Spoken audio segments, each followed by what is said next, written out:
Okay, here we go. We got trivia time. So once again with the trivia, you're going to have to raise your hands. So Mr. Daniel's going to call on you. Get unmuted, state your answer, and then mute yourself back. And these are all based on what we already have gone over in the past few weeks. So can somebody raise their hand and tell me the 4 R's in correct order?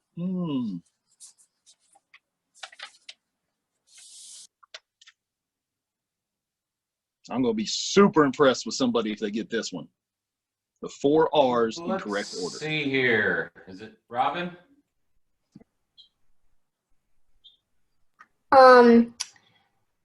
Replay, relax, ready, redo.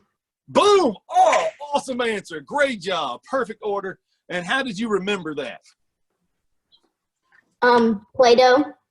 Play-Doh. Yes. All right. Oh, man.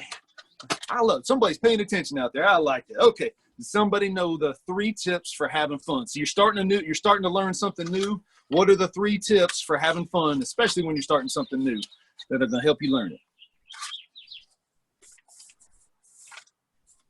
Anybody? You can raise your hand.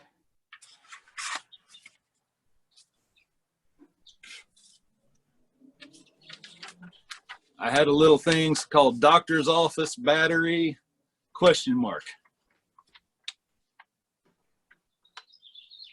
Anybody? Okay, I'm going to give you the first part of the first. Oh, Robin's got him again. Man. Be patient, be positive, and ask for help. Oh, that's Luke. Man, Luke okay. Is awesome. Good job, Luke. Be patient, be positive, and ask for help. So whenever you're, oh, I got it. So whenever you're starting something new, it's easy to get frustrated. So you got to stay patient. And you can't be getting all negative about it. You have to stay positive. And the more patient, more positive you are, the more likely it is you're going to get it and start to figure things out. And if you're having trouble, ask for help. Ask one of your coaches, because that's what we're here for, to help you go through that. Okay. What does GAME stand for? Now, this is a tough one. G-A-M-E. Somebody give me what the G stands for. Alexis Ross raised her hand. What you got for me, Alexis? Is it go play and explore my interests and what's fun for me? And enjoy what's fun for me. Absolutely. Great job there. So figuring out what you like about the game of golf and become an expert at it. So I liked putting and chipping, so I made sure I love that part of it. So I would putt and chip all day. I spend hours and hours putting and chipping. So if you like something about golf, become the best at it there is. But there's all different aspects, and, you know, it takes a lot of work in all of them. But if you really like one particular part of it, be the best at that you possibly can be. Somebody tell me what personal par stands for. If you can give me a definition of that. Oh.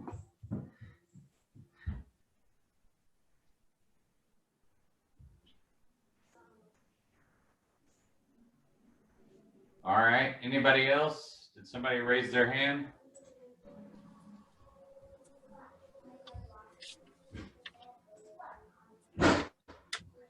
No? Anybody know it? What does personal par mean?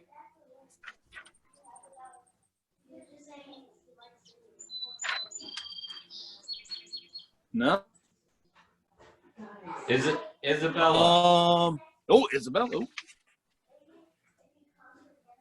Is it to give yourself like a personal record to break? Boom. There you go. So if you were to go out there today and you shot a certain score and you feel like you played pretty good, when you go out there tomorrow, you're trying to break that. So every day you're trying to become a better version of yourself. You're trying to get this much better every day. And then over the next 10 years, if you get this much better, you're going to be a lot better. So that's really important. Become a better version of yourself every day. Do something, whatever it is. If you spend 15 minutes putting, 15 minutes chipping, you're going to get a little bit better each time. So every time you go out there, you're just trying to improve, trying to improve, trying to improve. Should your personal par be the same as somebody else's?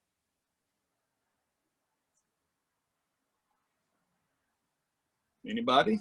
You can unmute yourself and say the answer if you have it. No.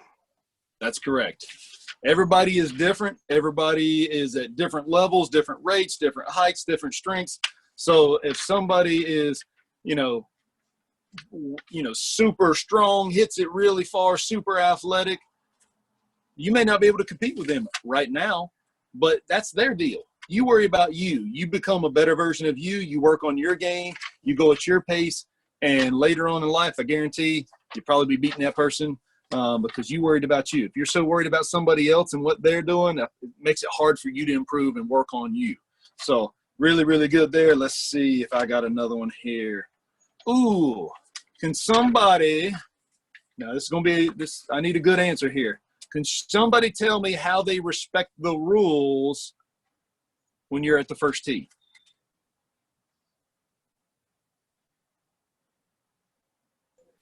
If you have your hand raised, you well, let's go with Matt. Don't run on the green. Don't run on the green. Somebody give me another one.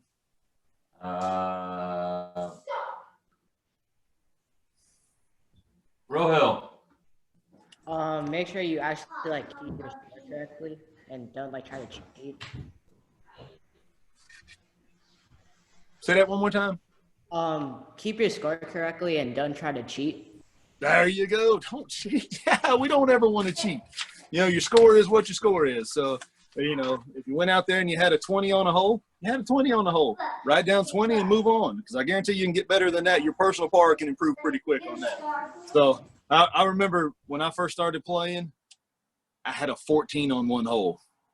And there were so many shots that I thought I had 13. And another person was like, no, you actually had 14. And we went back and I was like, you're right. I had 14. Holy cow. That was a lot of shots.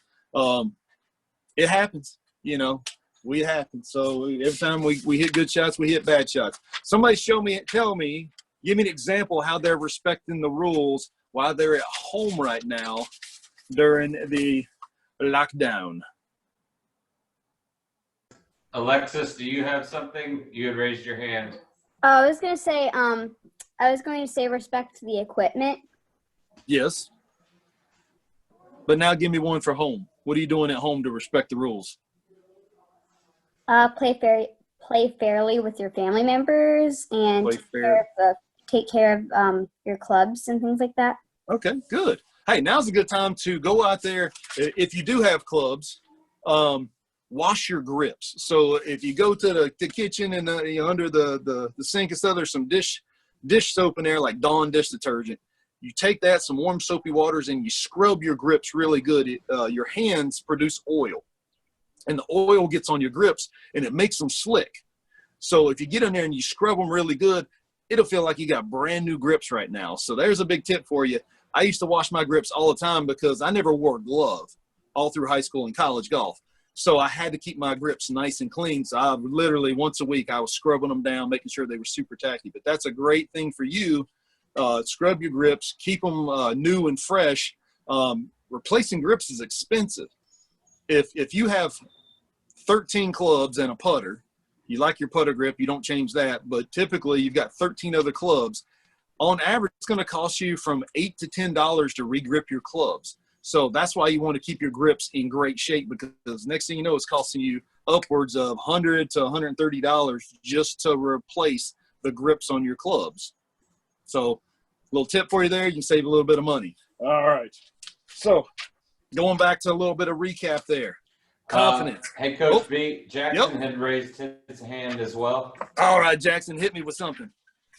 Oh, I was gonna say that like respecting like this staying at home order, like if like just like not going anywhere and just like staying at home and doing all your schoolwork.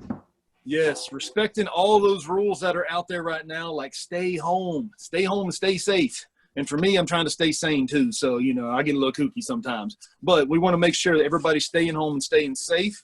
And when we're allowed to get back out there and, you know, go back to the grocery store and go back to First Tee and stuff, when it's going to be super safe, then we'll do that. But right now, stay home, stay safe, wash your hands. Those are part of the rules. To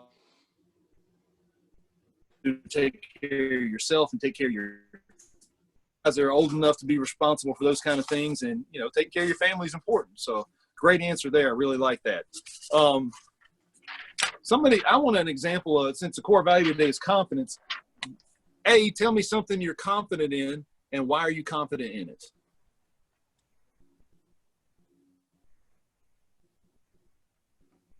Could be something about golf, could be something about another sport, could be something about school. Give me something you're confident in. Juggling? Let's see here. Ms. Fox. So I would say that I'm pretty confident in science because I really enjoy the subject a lot. Okay, Alrighty. so you're really confident in that? I like that. That's good. Who else has one?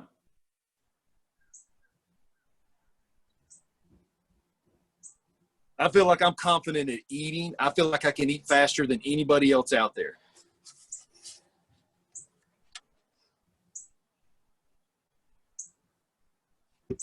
Alexis Roth. Yes, ma'am. I feel like I'm confident that that I have the biggest business for a 12-year-old in the state or something. I don't know. The biggest business? Yes. What do you sell? Do you sell Giants? No. What's your business? I make faux leather earrings and T-shirts and things like that. So. That's pretty cool. That's pretty cool. How long have you been doing that? Oh gosh, couple months, probably close to a year now. So. Okay, really cool. So you're confident that you are an entrepreneur, a businesswoman, going to be a world leader someday? Yes. Yes. So Are you auditioning for Shark Tank? No, but I think I love that show though. You should. I think that would be super cool. Okay. Well, let's real quick. Oh man, I got time. So, like last week we did T-box trivia. So today I want to talk real briefly about the putting green. So as I went around the green over here, I actually had some things that were in my way. And let me grab them here. So these things right here, I had twigs that were in my way that could cause my ball to bounce offline. And twigs, they come off of a tree, and a tree occurs in nature. So anything that occurs in nature that is no longer fixed and growing, so this is no longer part of a tree, it's no longer growing, they're dead. So anything that occurs in nature, a rock, a twig, a stick, leaves that fall off of a tree, those are called loose impediments. And on the putting green, you're allowed to move those so they're not in your way. Don't want your ball hitting those and bouncing offline. Also, when you're on the putting green, you are allowed to fix several things. One of them is where the hole used to be, and then they move the hole and they put a plug back into that spot. You're allowed to fix that old hole plug so it's nice and smooth so your ball rolls smoothly over it. Sometimes they don't get it perfectly flat, and you need to kind of fix that a little bit.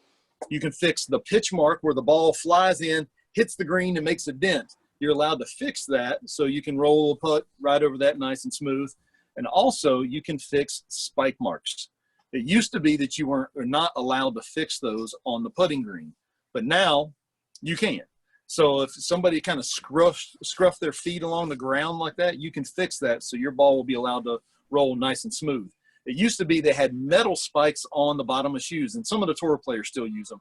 But when you step into the ground and you pick your foot up, it would pull a little bit of grass out, and if your ball hit that, it would bounce it offline. Not good, but you were not allowed to fix that. So now you can. So those are a few of the things you can fix on the putting green to ensure that you're going to have a nice smooth line to the hole so the ball goes in and your confidence goes up. The more putts you make, the more confident you're going to be, I promise you. And if you're super confident in putting, you're going to shoot lower scores. So that was really good. Does anybody have any questions for me today? Or for Daniel or anybody else on the staff that's on the call?